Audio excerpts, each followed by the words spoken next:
Hello and welcome back to the English Listening Podcast. I am your host, Sophie.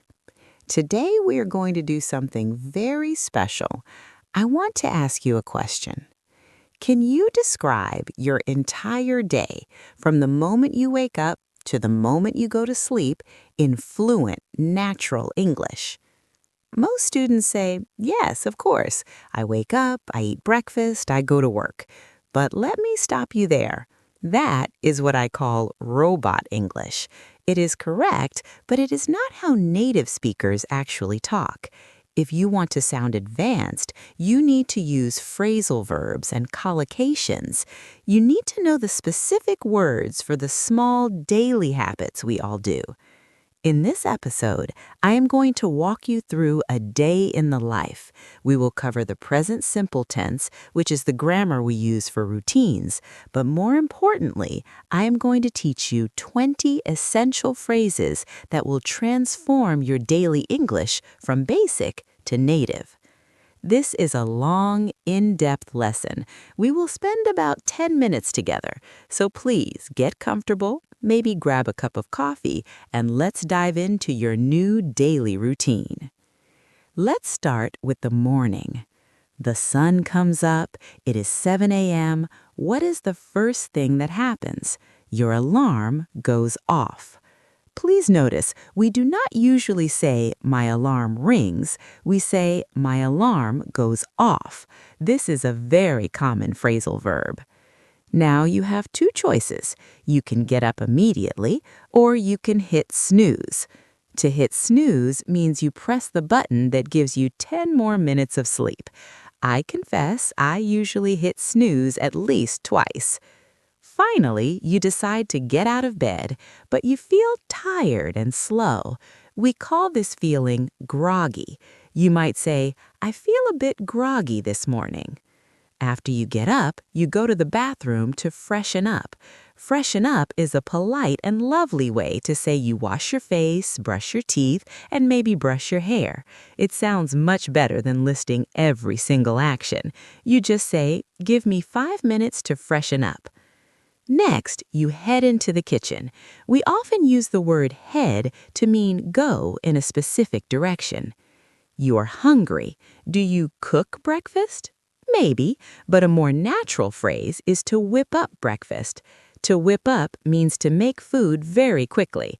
For example, I didn't have much time, so I just whipped up some scrambled eggs. While you're eating, you might look at your phone to scroll through social media.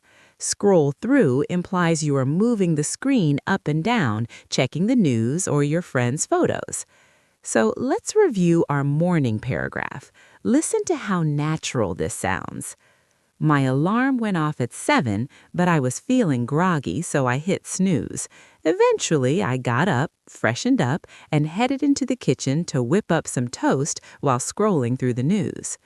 Doesn't that sound so much better than I woke up and ate toast?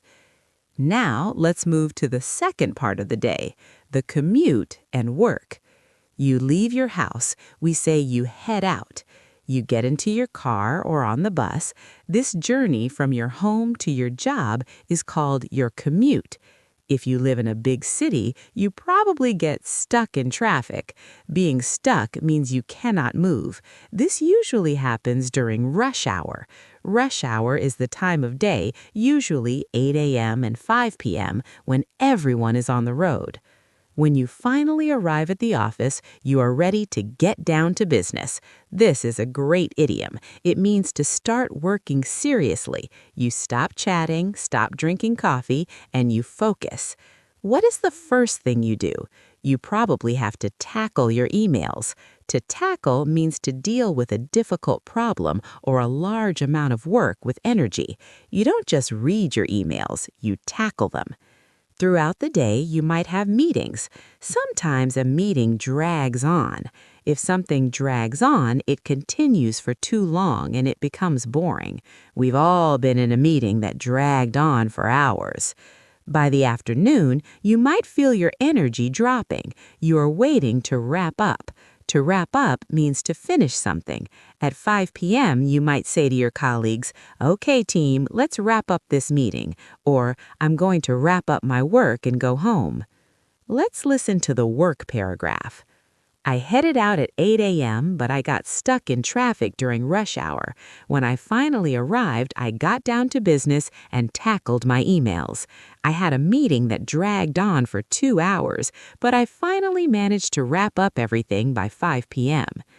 Now we move to the final part of the day, the evening. You arrive home, you're tired, you want to relax. The best phrasal verb for this is to wind down. Imagine a clock that is wound up very tight. When it unwinds, the tension goes away. That's you. You need to wind down. How do you wind down? Maybe you change into comfortable clothes. We say you slip into something comfortable. Then you might catch up on your favorite TV show. To catch up on means to do something that you have not had time to do recently. Or perhaps you binge watch a series. To binge watch means to watch many episodes, one after another, without stopping. Finally, the day is over. You are exhausted. You can say, "I'm going to sleep," but a fun native idiom is "I'm going to hit the hay," or "I'm going to hit the sack." Both of these mean you are going to bed. Or if you just want to say the day is finished, you can say, "I'm going to call it a day." This means you are stopping all activity to rest. Let's listen to the evening paragraph. After I got home, I slipped into my pajamas to wind down.